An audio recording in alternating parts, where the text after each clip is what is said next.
السلام علیکم ورحمۃ اللہ۔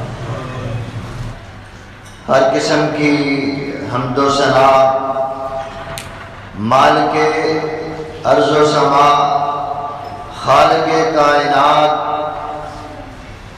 داتا و مشکل کشا، گنج بخش، ہر قسم کی مشکل کشائی، رزق عطائی پر قادر، ہر قسم کا درود و سلام پیارے نبی جناب محمد رسول اللہ صلی اللہ علیہ وسلم پر۔ ایک کفر ہے، ایک ایمان ہے، یہ دونوں چیزیں واضح ہیں۔ ایک بیچ کا راستہ ہے جو خطرناک ہے۔ اس کی مثال ایسے سمجھ لیں کہ ایک پیپسی کی بوتل ہے، ایک شراب کی بوتل ہے، دونوں واضح ہیں، وہ مفید ہے، وہ نقصان دہ ہے، لیکن اگر شراب پیپسی کی بوتل میں بند کر دی جائے وہ شراب سے بھی زیادہ خطرناک ہے۔ تو یہ آج کا مسئلہ اس بات کی نشاندہی کے لیے ہے، اس کی وضاحت کے لیے ہے کہ دین اللہ رب العزت نے نبی علیہ السلام کی زندگی میں مکمل فرما دیا۔ فرمایا اکملت لکم دینکم واتممت علیکم نعمتی ورضیت لکم الاسلام دینا۔ آج دین مکمل ہو گیا، اللہ نے تمہارے لیے اسلام کو دین پسند کر لیا۔ اور مکمل چیز وہ ہوتی ہے جس میں کسی ذرا بھر بھی اضافے کی گنجائش باقی نہیں رہتی۔ رسول اللہ صلی اللہ علیہ وسلم نے فرمایا حجۃ الوداع کے موقع پر، اے میرے صحابہ، میں نے تمہیں توحید کی دعوت دی، جو دین میری طرف وحی کیا گیا میں نے تمام کا تمام تمہاری طرف اس کو منتقل کیا، تمہیں اس کو وعظ و نصیحت کیا، گواہ رہنا میں نے اپنا کام، ڈیوٹی، ذمہ داری پوری نبھا دی۔ اب آپ کا کام ہے اس دین کو آگے بڑھائے، جو سنے اس کی ذمہ داری ہے کہ اس دین کو آگے بڑھائے۔ تو وہ دین مکمل نبی علیہ السلام کی زندگی میں ہو گیا، اس میں کسی قسم کا اضافہ، رد و بدل، کسی کو گنجائش باقی نہیں چھوڑی۔ تو لیکن اس کے باوجود کچھ لوگ دین کو ادھورا سمجھتے اور اپنی مرضیاں کرتے اور جو ان کو دل لگتا ہے وہ دین میں اضافہ کر لیتے ہیں، پھر کر ہی نہیں لیتے۔ جو اس کو نہیں مانتا اس کو برا بھلا کہتے ہیں۔ اس چیز کا نام ہے بدعت۔ دین کے معاملے میں سب سے خطرناک چیز دین کے اندر اضافہ اور پھر اس پر دین کا لیبل اور نہ کرنے والوں پر تہمتیں، الزامات۔ تو یہ بات اسلام میں ہی نہیں، اسلام سے پہلے لوگوں کا بھی یہ وتیرہ تھا۔ جیسا کہ یہودیوں نے عزیر علیہ السلام کو اللہ کا بیٹا کہہ کر، اللہ کا معبود بنا کر، پھر ان کے ساتھ یہ تعلق جوڑا کہ ہمارا اللہ کے ساتھ تعلق مشکل ہے، اللہ کے بیٹے کے ساتھ تعلق جوڑ کر اللہ کے قریب ہو سکتے ہیں۔ اسی طرح عیسائیوں نے بھی یہ بات اپنے اندر ایجاد کر لی کہ عیسیٰ علیہ السلام کو اللہ کا بیٹا قرار دے کر یہ ذہن بنا لیا کہ یہ اب ہمارے اور اللہ کے درمیان ایک واسطہ وسیلہ ہے جس کے ذریعے ہم اللہ کو اپنی بات منوا سکتے ہیں، کر سکتے ہیں۔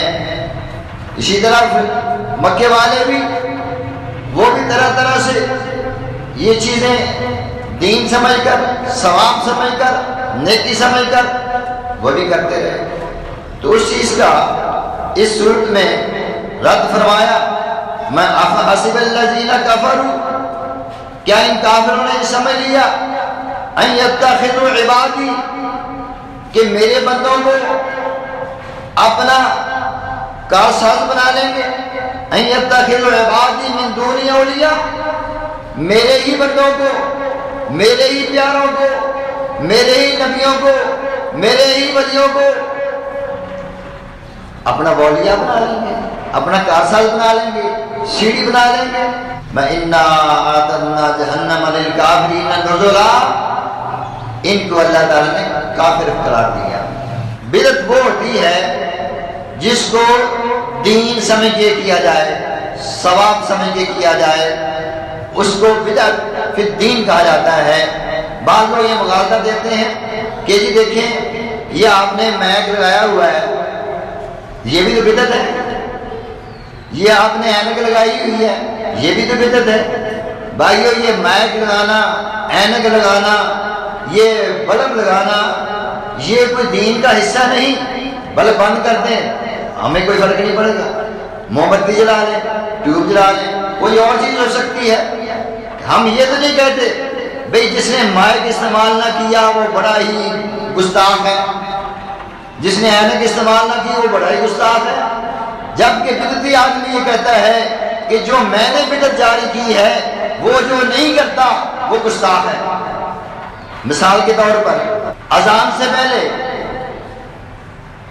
الصلاۃ والسلام علیکہ یا رسول اللہ، الصلاۃ والسلام علیکہ یا حبیب اللہ، یہ الفاظ ایجاد کیے گئے اور یہ ایجاد کرنے والے مولانا احمد رضا خان صاحب بریلی کے انڈیا کے تھے، انہوں نے ایجاد کیا۔ اب اس کو اذان سے پہلے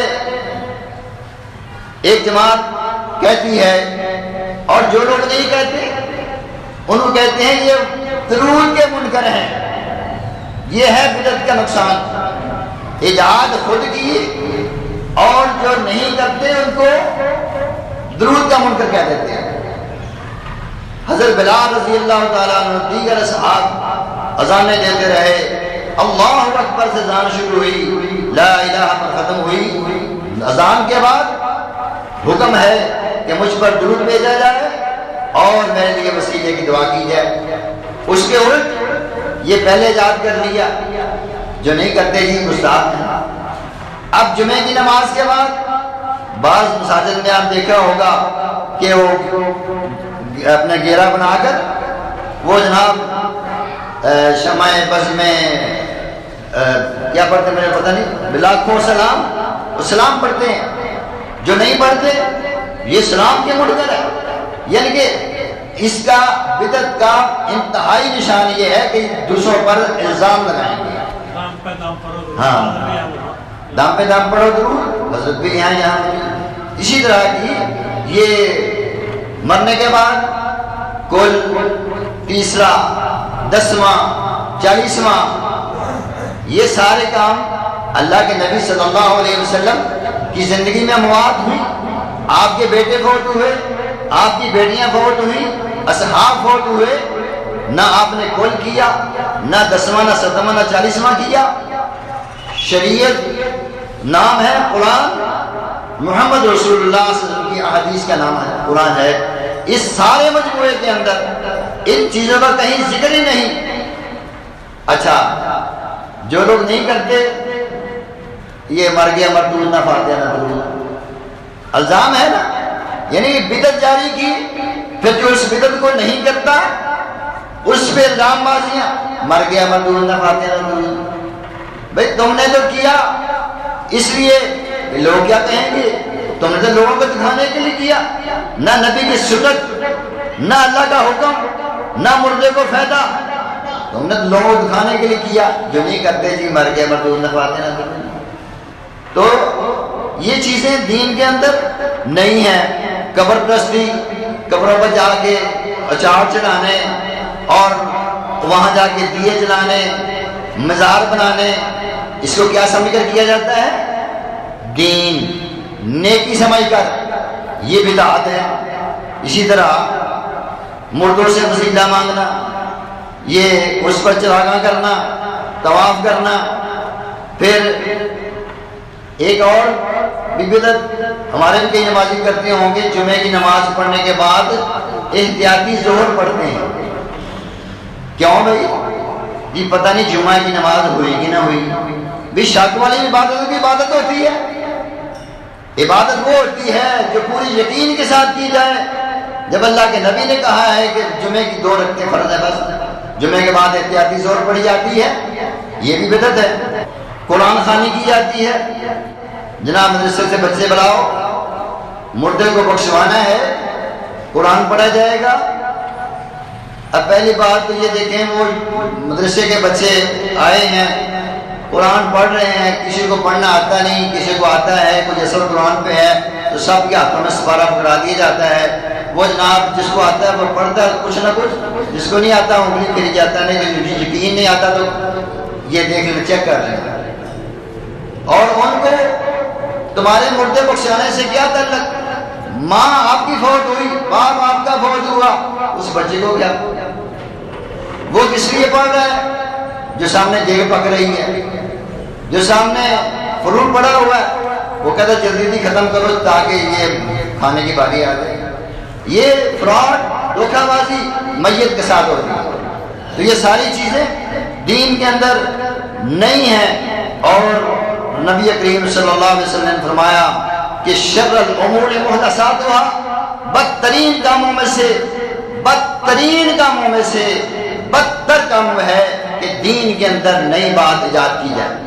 وَكُلَّ مُحْدَثَةٍ بِدْعَةٍ، ہر نیا کام جو بدعت ہے، وَكُلَّ بِدْعَةٍ ضَلَالَةٍ، ہر بدعت کا انجام جو ہے وہ گمراہی ہے، وَكُلَّ ضَلَالَةٍ فِي النَّارِ، اور ہر گمراہی کا انجام جو ہے وہ آگ ہے۔ تو اسی طرح نبی کریم صلی اللہ علیہ وسلم نے یہ بھی فرمایا کہ مَنْ أَحْدَثَ فِي أَمْرِنَا مَا لَيْسَ مِنْهُ فَهُوَ رَدٌّ، جس نے ہمارے دین میں، ہمارے امر دین میں کوئی ایسی بات کہی یا ایسا کام کیا، لَيْسَ مِنْهُ، جو دین کے اندر نہیں ہے، فَهُوَ رَدٌّ، وہ کام مردود ہے۔ فائدہ اس کا کیا ہونا؟ ثواب کیا ہونا؟ الٹا فرمایا مردود ہے۔ اور بدعتی شخص دین کو ناقص سمجھتا ہے، جبکہ اللہ نے فرمایا اکملت لکم دینکم، میں نے دین مکمل کیا ہے، یہ سمجھتا ہے کہ دین مکمل نہیں ہے لہذا میں مکمل کرتا ہوں۔ اور ایک حدیث میں فرمایا لا يقبل اللہ لصاحب بدعۃ صوما ولا صلاۃ ولا حجا ولا عمرۃ ولا جہادا ولا صرفا ولا عدلا یخرج من الاسلام کما یخرج الشعر من العجین، میں جو دین کے اندر نئی بات جاری کرتا ہے، نیا کام شروع کرتا ہے، میں اس کی نہ نماز قبول ہے، نہ حج قبول ہے، نہ عمرہ قبول ہے، نہ جہاد قبول ہے، نہ اس کا انصاف قبول ہے، میں دین سے خارج ایسے ہو جاتا ہے جیسے گوندے ہوئے آٹے سے بال نکل جائے، آٹے کو پتہ نہیں لگتا، ایسے یہ دین سے خارج ہو جاتا ہے، اس کو سمجھ نہیں آتی کہ میں دیندار ہوں یا بھی دین ہے۔ کہ جو بدعت جاری کرتا ہے نا وہ اپنا گناہ تو لیتا ہے، لیکن جو اس کو دیکھا دیکھی اور لوگ بھی کرتے ہیں ان سب کا گناہ بھی اس کے سر پر پڑتا ہے۔ جیسے کوئی نیک کام کسی کو نیک کام پہ لگاتا ہے تو وہ نیک کام کرتا ہے تو اس کے نیکی کا کہنے والے کو بھی ثواب ملتا ہے، جب تک وہ آگے چلتا رہے گا ثواب ملتا رہے گا۔ ایسے دین کے اندر نئی بات ایجاد کرنے والے کو اس کے بعد وہ اس پر عمل کرنے والے کے برابر سب کا گناہ ملتا رہے گا۔ نبی علیہ السلام نے فرمایا میری امت پر ایک ایسا زمانہ آئے گا جیسے بنی اسرائیل پر آ چکا ہے کہ ان میں 72 فرقے بنے، میری امت میں 73 بنیں گے، کلاہما فی النار، سب دوست کی ہیں، الا ملتا واحدہ، سوائے ایک ملت کی۔ اس کو فرقہ نہیں کہا، اس کو ملت کہا۔ صحابہ پوچھا یا رسول اللہ 72 کی تفسیر ہم نہیں جاتے، ہمیں یہ بتا دیجئے تو ملت واحدہ کون ہے؟ تو حضور صلی اللہ علیہ وسلم ما انا و علیہ اصحابی، وہ میرے اور میرے صحابہ کے طریقے پر ہوں گے۔ اب ہر بندہ دیکھ لے کہ جو کام کر رہا ہے وہ صحابہ کا طریقہ تھا، نبی کے دور میں تھا، یہ کل 7واں 10واں 40واں عرس برسی یہ سارا کچھ کیا نبی کے دور میں تھا۔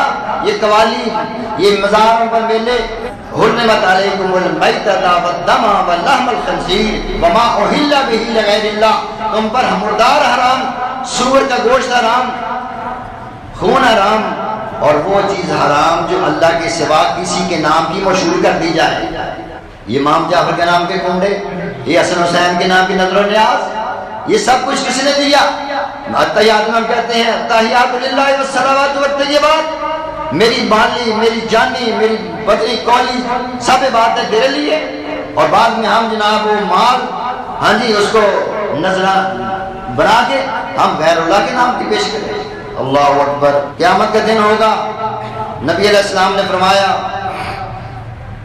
کہ یہ بدعت کرنے والے یہ پچھتائیں گے۔ قرآن کی سورۃ غاشیہ میں بھی اس کا ذکر ہے، حل اتاک حدیث الغاشیہ، کیا آئی آپ کے پاس بات اس دن کی جب ہر چیز ڈھانپ لی جائے گی، وجوہ یومئذ خاشیہ، اور چہرے اس دن جناب مرجھائے ہوں گے، عاملۃ ناصبہ، بعض لوگ عمل کر کر کے تھکے ہوئے ہوں گے، جو کرتے ہیں چلے الٹے لٹک کر، جی 40 سال تک بابا جی الٹے لٹک کر کنویں میں اللہ کی عبادت کرتے رہے، بھی کس نے کہا الٹے لٹک کر عبادت کرو؟ کچے تاند کے ساتھ کرتے رہے، ایک ٹانگ پہ کھڑے ہو کے عبادت کرتے رہے، ایک وضو کے ساتھ 40 سال جناب وضو کرتے رہے، عبادت کرتے رہے، کس نے کہا تسلا نارن حامیہ، دوسرے کو سیدھ کر دیے جائیں گے۔ رسول اللہ صلی اللہ علیہ وسلم نے فرمایا، بخاری شریف کی حدیث ہے، یرد علیہ یوم القیامت رہت من اصحابی، قیامت کے دن میرے سامنے ایک جماعت پیش کی جائے گی اور ان کو میرے طرف آنے سے روک دیا جائے گا، فاقول، تو میں عرض کروں گا یا ربی، اے میرے رب، اصحابی، یہ تو میرے ساتھی ہیں۔ کیسے؟ امت محمد صلی اللہ علیہ وسلم وضو کے نشانات سے پہچانی جائیں گی، اس کا مطلب ہے کہ وہ وضو بھی کرتے ہوں گے، نمازیں بھی پڑھتے ہوں گے، بڑے محراب ماتھے پر ہوں گے، لیکن حضور فرمائیں گے یا اللہ، اصحابی، یہ تو میرے ساتھی ہیں، ان کو حوض پر آنے سے کیوں روک دیا گیا؟ تو اللہ رب العزت فیقول، فرمائیں گے انکا، اے میرے نبی، لا علم لکا، آپ کو نہیں علم، بما احدثوا بعدک، کہ انہوں نے تیرے بعد نئی چیزیں کیا ایجاد کر دی تھی۔ کون فرما رہے ہیں؟ اللہ رب العزت، انہم ارتدوا علی ادبارہم، یہ اپنے پاؤں پر پھر گئے، فاقولو، حضور نے فرمایا کہ میں پھر کہوں گا سوکن سوکن لمن غیر بعدی، مجھ سے دور کر دو ان کو، میرے سے دور کر دو ان کو جنہوں نے میرے بعد دین کو تبدیل کر دیا۔ دین کو منعن تسلیم کیا جائے، دین قرآن اور محمد رسول اللہ صلی اللہ علیہ وسلم کے فرامین، ارشادات، آپ کے عمل، آپ کے اقوال، صحابہ کے اعمال، اور یہ دین ہے۔ اگر آپ کا دین، آپ کے کام، آپ کے کل 7ویں 10ویں 40ویں یہ ختم، یہ درود سارے اگر تو صحابہ کے مطابق ہیں تو پھر تو آپ ثواب کی امید رکھیں، ورنہ یہ الفاظ قیامت کے دن نبی علیہ السلام کے منہ سے سننے پڑیں گے کہ سحقن سحقن لمن غیر بعدی، میرے سے دور کر دو، میرے سے دور کر دو جنہوں نے میرے بعد دین کو تبدیل کر دیا۔